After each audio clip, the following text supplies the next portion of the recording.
మోషే దేవుని ఇల్లంతటిలో నమ్మకమైన వాడు. ఇక్కడ పౌలు గారు ఈ విషయాన్ని ఎత్తి మరలా వ్రాయటమే కాదు కానీ స్వయంగా ఈ విషయాన్ని దేవుడే మాట్లాడడం జరిగింది.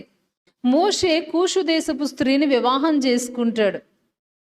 మోషే కూషు దేశపు స్త్రీని వివాహం చేసుకున్నప్పుడు ఆ విషయాన్ని గురించి అసలు ఏం జరిగింది, ఏంటి, దేవుడు నీతో చెప్పారా, ఏదైనా సరే నువ్వు దేవుడు చెప్పకుండా చేయవు కదా అని సేవకుణ్ణి అడగాల్సినటువంటి లేదా మోషేను అడగాల్సినటువంటి మిరియాము అహరోనులు అడగకుండా మోషే మీద విపరీతంగా సణుక్కోవడం ప్రారంభించారు.